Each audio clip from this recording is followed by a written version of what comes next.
Assalamualaikum warahmatullahi wabarakatuh. Waalaikumsalam warahmatullahi wabarakatuh. Alhamdulillahi wahdah, sadaqa wa'dah, wa nasara 'abdah, wa a'azza jundah. Wassalatu wassalamu ala man la nabiyya ba'dah.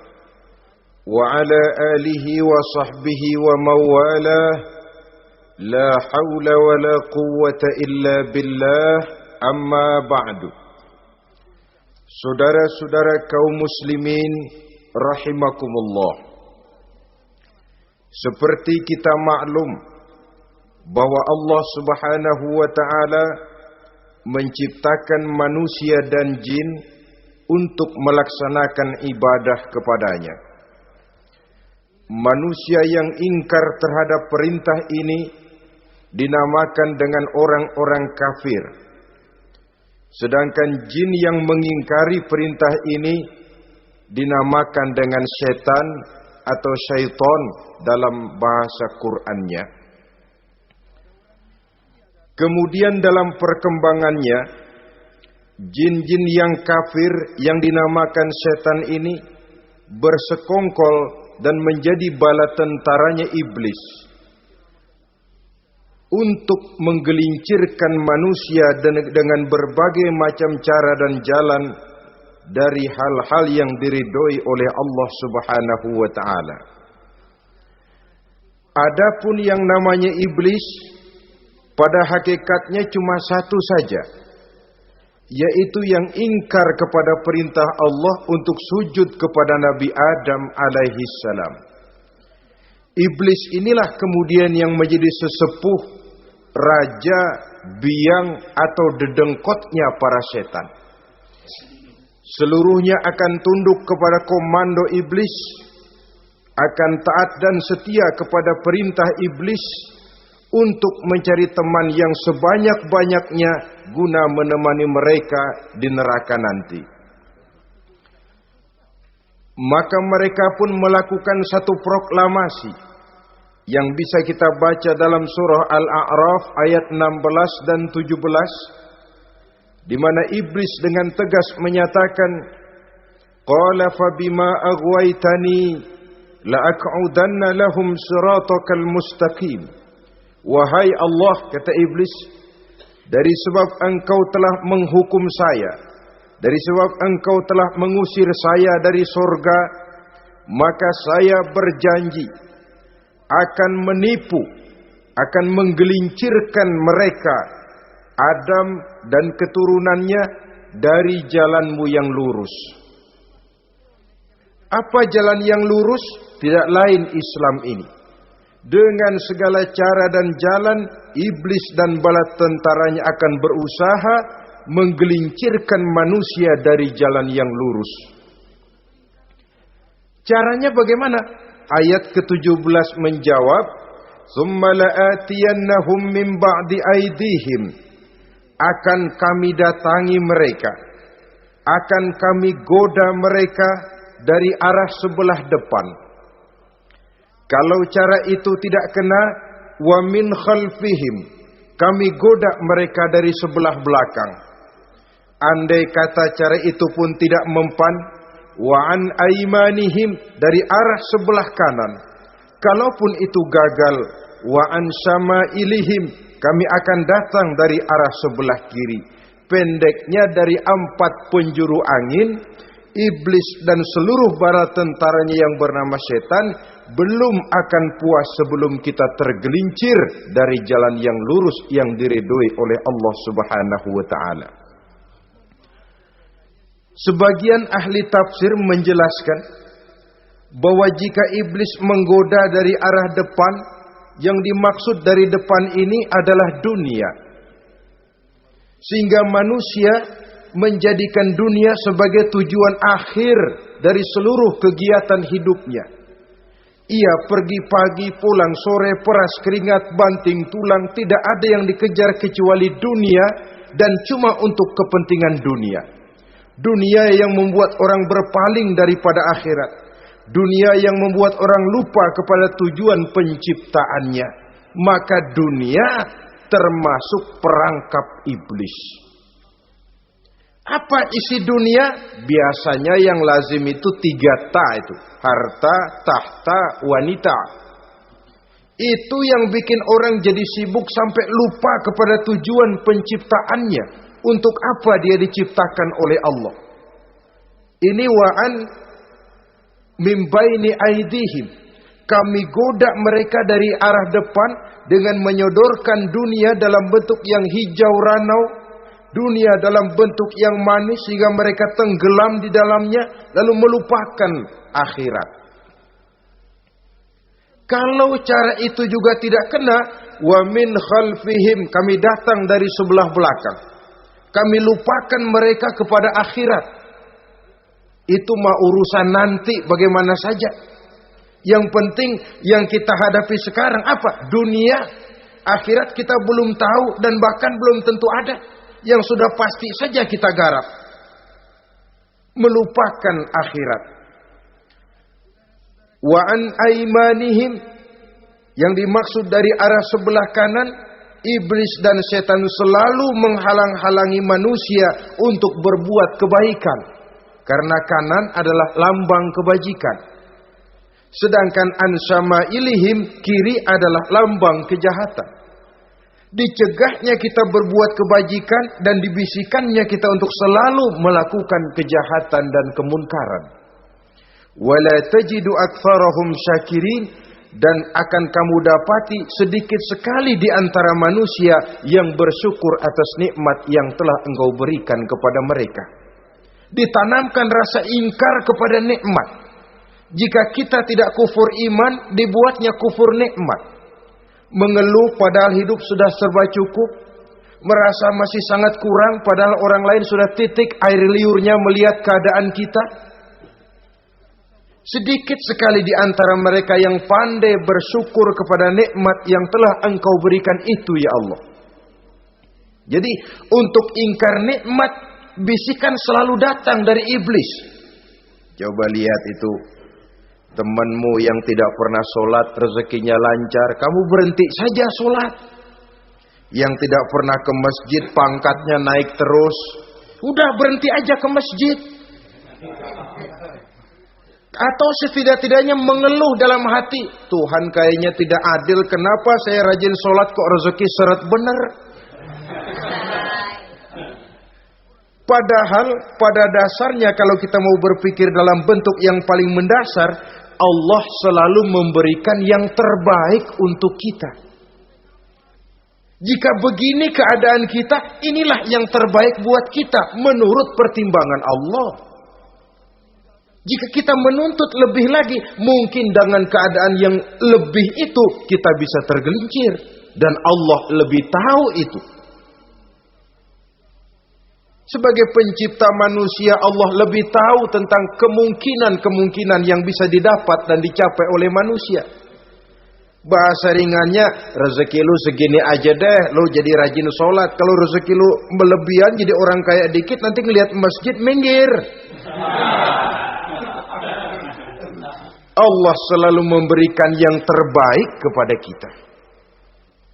Saudara-saudara kaum muslimin, adapun iblis dan setan sudah menyadari betul bahwa iblis dan setan tempatnya di akhirat nanti jelas neraka. Itu mereka sudah sadari betul. Maka yang mereka kepengen sekarang bagaimana mencari teman sebanyak-banyaknya untuk menemani mereka di neraka nanti. Nah inilah yang menyebabkan mereka berjibaku betul. Bahkan ada satu riwayat itu, ada waktu-waktu tertentu di mana para setan ini laporan kepada iblis. Kalau ada yang laporan gagal, bukan main marahnya si iblis ini selaku komandan. Kata setan, Pak, saya gagal menggoda si fulan karena imannya kuat. Goblok kamu. Dengan apa kamu goda dia? Dengan kedudukan. Dia tidak mau. tempuh dengan jalan lain, barangkali dengan harta. Kalau dengan harta tidak bisa, barangkali dengan wanita. Kalau dengan wanita tidak bisa, tempuh segala macam cara. Dan mereka yang laporannya enak, artinya berhasil menggoda banyak orang-orang beriman, itu konditenya naik. Bahkan mendapat semacam piagam penghargaan sebagai kadar militan daripada iblis. Nah, mereka berusaha dengan segala macam cara mengumpulkan teman sebanyak-banyaknya. Kalau mereka sendiri sudah tahu pasti, sadar nasib saya di akhirat nanti pasti masuk neraka, diazab dan disiksa oleh Allah. Cuma saya begini ini lantaran ulahnya Nabi Adam dulu. Maka anak-anak cucu Nabi Adam harus menjadi teman-teman saya sebanyak-banyaknya guna menemani saya di dalam neraka. Oleh karena itu, pada kesempatan pertemuan saat ini kita akan membicarakan siapa sih teman-teman setan itu. Diriwayatkan dari Wahab bin Munabbih bahwa pada satu hari iblis diperintahkan oleh Allah untuk datang kepada baginda Rasulullah sallallahu alaihi wasallam dan menjawab segala pertanyaan yang diajukan oleh baginda Nabi. Datang iblis dalam bentuk orang tua pakai tongkat.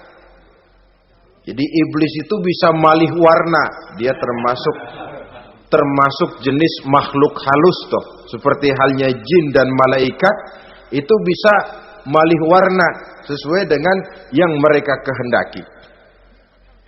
Ketika datang, baginda Nabi bertanya, "Man anta?" Siapa kamu? Dia jawab, "Ana iblis."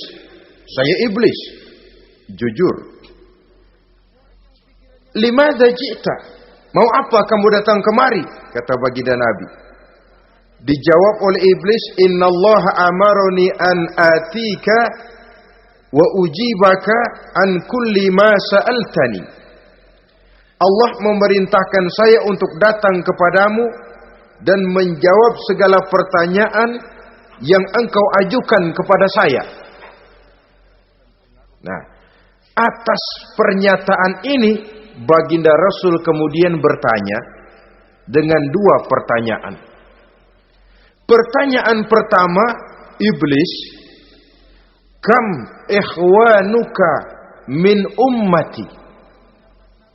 Ada berapa sih teman-temanmu dari golongan umatku? Dari golongan umatku, umat Islam ini, bukan orang lain. Kalau orang kafir sih sudah jelas, itu memang CS-nya iblis. Tapi dari umatku, siapa saja yang jadi teman-teman kamu iblis? Menjadi antekmu, menjadi alatmu sejak dari dunia sampai ke neraka nanti. Atas pertanyaan ini iblis menjawab, "Teman-teman saya dari golongan umatmu ya Muhammad, asyarun, ada 10 orang. Ada 10 orang yang merupakan teman-teman iblis dari dunia sampai ke neraka." Siapa mereka? Pertama kata iblis, teman saya hakimun jair. Hakim yang curang. Hakim yang tidak adil. Ini bisa dimaklumi. Kenapa? Karena hakim diharapkan adalah produk keadilan. Sehingga orang mengatakan seorang hakim adalah seorang yang meletakkan sebelah kakinya di surga dan sebelah lagi di neraka. Kalau adil dia menghukum, kaki sebelah kanan yang akan menentukannya ke surga. Kalau licik dia menghukum, kaki sebelah kiri yang akan menjerumuskan dia ke dalam neraka. Saudara-saudara kaum muslimin rahimakumullah. Sesungguhnya dalam kehidupan, Kurangnya sandang pangan bukan satunya sebab yang membuat orang menderita. Tidak teraturnya perumahan, kurangnya lapangan kerja bukan satu-satunya yang menyebabkan rakyat menderita. Tapi lukanya rasa keadilan. Tidak tegaknya hukum sebagaimana yang diharapkan. Itu juga bisa menjadi sumber nestapa, bisa menjadi asal dari segala derita. Oleh karena itu, hakim yang tidak adil, hakim yang curang, yang menghukum tidak berdasarkan hukum, tapi berdasarkan kepentingan, berdasarkan pesan sponsor, hukum bisa dibeli, ada istilah mafia peradilan. Hakim-hakim macam ini yang akan menjadi teman-teman iblis. Dan tiap kali palu akan diketuk, iblis sudah bukan main sibuknya. Kekuasaan di tanganmu, hijau katamu, hijau yang akan berlaku, merah kau ketok, merah yang akan jadi keputusan. Orang lain tidak tahu ini kesempatan untuk jadi kaya, ini kesempatan untuk naik pangkat. Manipulir hukum tidak ada yang tahu karena orang banyak yang awam dengan hukum.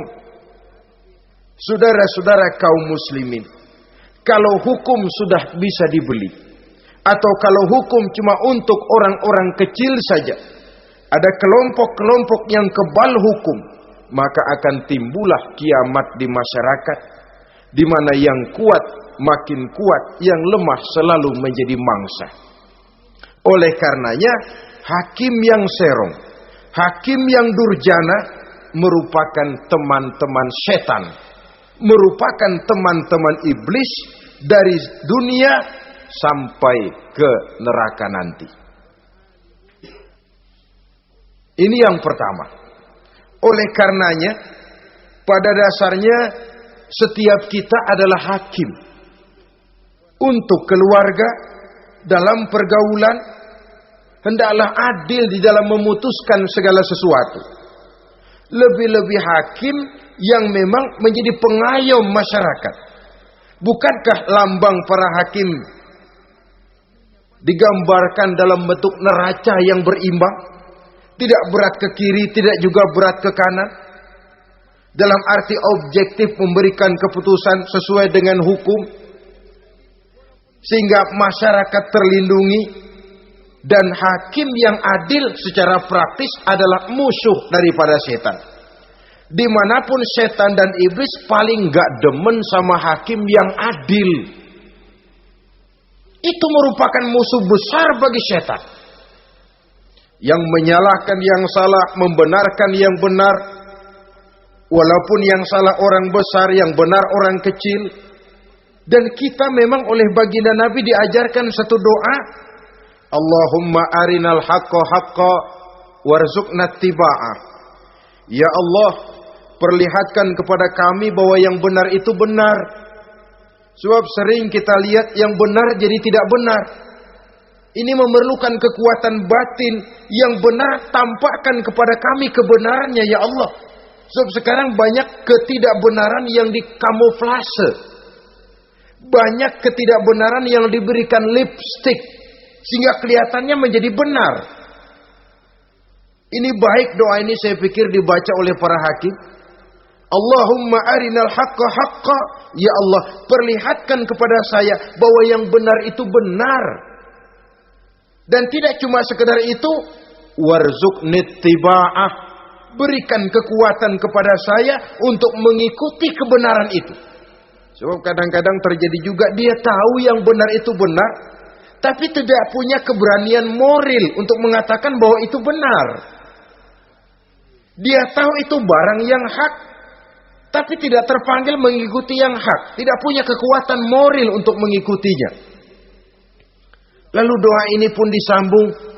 Wa arinal batila batilan warzuqna ijtinabah. Wahai Allah, perlihatkan kepada kami bahwa yang batil adalah batil, bahwa yang salah adalah salah, bahwa yang munkar adalah munkar. Berikan kepada kami kekuatan untuk menjauhi yang munkar, yang batil, yang zalim. Saudara-saudara kaum muslimin rahimakumullah. Kita sering mencaci kaum pelacur sebagai sampah masyarakat.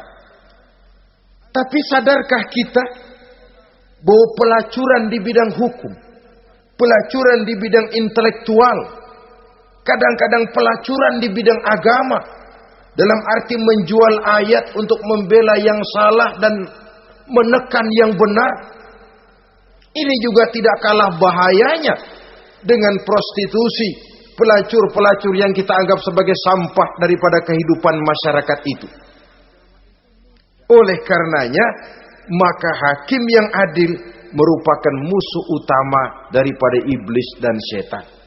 Mereka akan sibuk sekali kalau seorang hakim sudah berketetapan untuk melahirkan keputusan hukum yang seadil-adilnya. Ini yang pertama, teman setan adalah hakim yang nyeleweng, yang tidak adil. Yang kedua, teman saya, kata iblis, ghaniyun mutakabbir, orang kaya yang sombong.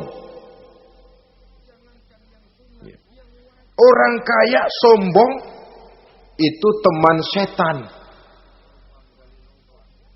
Orang miskin sombong itu lebih teman lagi tuh. Sebab ini sudah kelewatan. Kalau orang kaya sombong barangkali masih lumayan lah, memang kaya. Tapi kalau sudah miskin sombong, minta ampun. Orang kaya yang sombong adalah musuh iblis. Sebab pada hakikatnya tidak ada yang kaya dalam kehidupan ini kalau sudah bercermin kepada apa sih yang kita punya. Nabi Sulaiman karena merasa menguasai antara masyrik dan maghrib, satu hari pernah mohon izin kepada Allah. Ya Allah, saya mohon izin kepadamu untuk memberikan makan kepada seluruh makhluk-makhlukmu sekedar satu hari saja. Baik. Satu hari Nabi Sulaiman mau menjamin menanggung makannya semua makhluk. Karena merasa kaya. Baik, kata Allah. Lalu sibuklah Nabi Sulaiman mengadakan persiapan. Seluruh bala tentaranya, jin, binatang dikumpulkan, mengumpulkan makanan yang sebanyak-banyaknya, diatur di satu lapangan yang sangat luas. Sebab ini yang mau makan tentu tidak sedikit. Nah, sudah selesai persiapan, kata Allah, sudah selesai Sulaiman? Sudah ya Allah. Nah, aku mulai dari makhlukku yang paling di bawah, ikan. Ikan Nun dipanggil oleh Allah. Rezekimu hari ini mau ditanggung Sulaiman. Naik, makan. Naik ikan ini. Sekali makan seluruh persiapan habis. Goleng kepala Nabi Sulaiman, beliau sadar lalu sujud, maha kaya engkau ya Allah. Boro-boro nanggung makanan semua makhluk hidup sehari, ikan satu enggak keurusan. Ini baru sekali makan, bagaimana nambahnya? Jadi apa sih yang kita anggap kaya ini? Maka orang kaya yang sombong pada hakikatnya kacang yang lupa akan kulitnya. Tidak ada yang kita bawa pada saat kita terlahir ke alam ini. Sebagaimana juga tidak ada yang kita bawa pada saat kita meninggalkan alam ini. Harta kita akan pindah nama. Sebab itu yang perlu kita jaga pada hakikatnya tidak lain nilai-nilai iman. Sebab ini yang akan kita bawa. Cuma ironinya, karena iman itu abstrak, bukan benda, orang yang kehilangan iman tidak pernah ribut. Sebaliknya karena harta itu materi, benda konkret, orang yang kehilangan harta cepat merasa, cepat ribut. Motor hilang, ribut. Kenapa? Motor itu benda, kelihatan. Duit hilang, ribut. Televisi hilang, ribut. Kenapa? Benda. Tapi kalau iman yang hilang, wah kelihatannya tenang-tenang saja, Pak.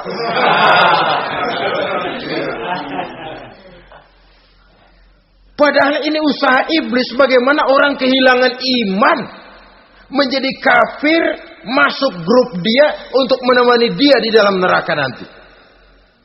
Dia gelincirkan iman kita, dan kita sering tanpa terasa telah mengalami pergeseran nilai-nilai iman kalau tidak tergusur sama sekali.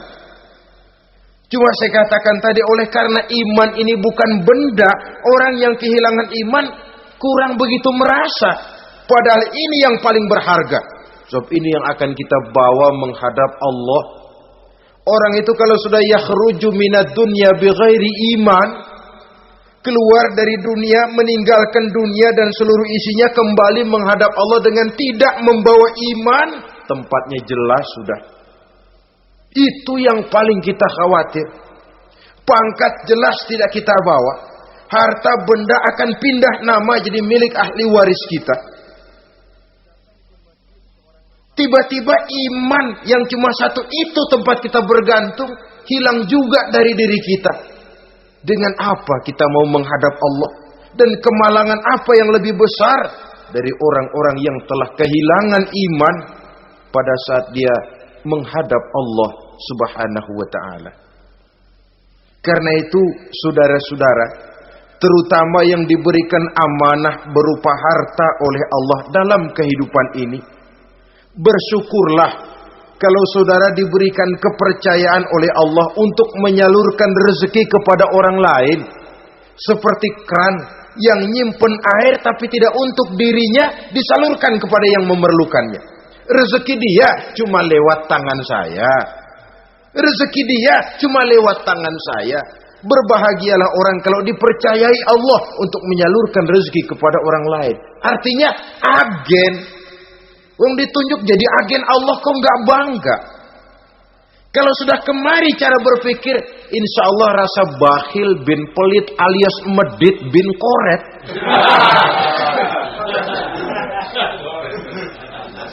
Itu insya Allah nggak ada. Kan kadang kita berpikir, yang nyari duit gue setengah mati, lu datang-datang mau minta aja pala lu. Kan itu toh kadang-kadang cara kita berpikir. Ya boleh jadi lalu terasa berat. Tapi kalau kembali kepada kesadaran, barangkali alhamdulillah rezeki dia cuma lewat tangan saya. Kalau saya nggak ngasih dia, barangkali nggak semudah ini saya dapat rezeki. Allah mudahkan rezeki saya karena saya sering membantu orang-orang yang memang memerlukannya. Andai kata saya nggak membantu mereka, belum tentu rezeki selancar ini. Tidak lalu enak aja, peras keringat gua banting tulang, pergi pagi pulang sore, lu datang-datang nada aja. Berbahagialah orang jikalau sekali lagi dia dijadikan agen oleh Allah untuk menyalurkan rezeki kepada mereka yang memang memerlukannya. Kalau tidak ke arah itu kita berpikir, yang timbul bakhil. Bakhil lalu bermegah-megah dengan hartanya, timbul kesombongan. Senang lihat orang susah, lalu dia sendiri dengan hartanya cuma to show only, pameran. Lewat di kampung, senang kalau orang melotot, lihat mobilnya yang serba mengkilap, sepatunya yang serba mahal. Senang kalau, wah, semua gaya hidupnya serba jet set, wah, wah, wah. Senang betul kalau melihat orang sudah serba bengong melihat keadaan dia. Timbul takaburnya, sombongnya, ngenyek kepada yang lain. Maka orang kaya yang sombong, teman iblis, teman setan. Setan senang betul. Sebaliknya secara praktis, orang kaya yang rendah hati adalah musuh iblis. Saudara-saudara kaum muslimin rahimakumullah. Lain memang. Kalau kita diberikan ilmu di akhirat nanti, pertanyaan cuma satu, ilmumu kau amalkan untuk apa? Kalau kita diberikan umur panjang, pertanyaan akhirat satu saja. Umurmu kau habiskan di mana? Tapi kalau sudah harta diberikan kepada kita, pertanyaan akhirat dua. Min aina iktasabahu wa fima anfaqahu. Hartamu kau dapat dari mana, kau belanjakan kemana. Depan belakang ditanya. Yang ketiga, teman iblis itu tajirun khain. Pedagang yang berkhianat. Baik kepada sesama teman pedagangnya, karena ingin lebih maju dari yang lain. Terjadi persaingan yang tidak sehat di berbagai bidang bisnis. Ataupun kepada para pembelinya. Dengan mengatakan barang yang baik adalah barang yang tidak baik menjadi baik. Sebab pada dasarnya apabila kaum pengusaha sudah berkhianat akan timbul kegoncangan ekonomi. Dan kegoncangan ekonomi dampaknya adalah melahirkan kelas-kelas kemiskinan. Kemiskinan merupakan satu perangkap iblis. Biasanya orang kalau udah melarat udah dekat banget sama kafir. Kalau tidak dilatar belakangi oleh nilai iman yang kuat. Udah melarat udah dekat benar dah sama kafir. Apalagi iblis ini menggodanya. Pandai dia. Kepada orang miskin dia datang dengan bujukan materi. Kepada yang cukup hartanya dia datang dengan bisikan lain. Pendeknya iblis dan setan itu kalau ibarat tukang joget, dia ngerti betul irama kendang.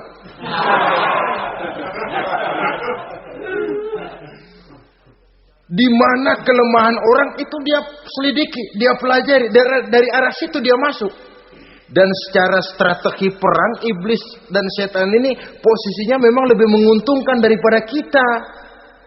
Kenapa? Dia melihat kita mah nggak lihat dia. Dia bisa pelajari kebiasaan dan kecenderungan kita. Kita nggak tahu kadang-kadang kelemahan kita. Dari arah itu dia masuk. Posisi dan strateginya lebih menguntungkan daripada kita. Saudara-saudara kaum muslimin rahimakumullah. Bila ekonomi sudah goncang, terjadi penimbunan barang, terjadi spekulasi harga, timbullah kegoncangan sosial. Dan dikala itu setan dan iblis pesta. Dia merasa perangkapnya berhasil. Persaingan-persaingan yang tidak jujur, yang pada dasarnya akhirnya bukan cuma merusak sistem ekonomi, tapi juga mempengaruhi hasil kerjaan. Dalam tender-tender usaha-usaha besar misalnya, oleh karena mengajar supaya dia yang mendapat proyek, dia tidak segan sogok sini, suap sana, semir sana, usap sini. Tinggal untungnya sedikit dan dia harus dapat untung besar. Akhirnya apa? Proyek yang dikerjakan cuma asal sekedar jadi. Tidak seperti standar yang ditetapkan lagi. Juga tidak merupakan kesalahan yang sepenuhnya harus dibebankan kepada dia. Kesalahan yang merupakan siklus. Mata rantai sudah lingkaran setan. Itulah sebabnya sering saya ungkapkan kalau manusia sudah jadi teman setan, lebih buas daripada bajing. Karena bajing cuma makan kelapa, tapi bajingan udah apa saja dimakan. Sudah jadi teman-teman iblis, tidak ngerti halal haram, hak dan batil. Ini kepentingan pribadi apa kepentingan orang banyak, yang penting sikat saja. Jadi yang ketiga ini targetnya memang kekacauan ekonomi. Yang kemelaratan, kemiskinan merupakan tangga untuk sampai kepada kekafiran. Dan iblis tahu betul itu.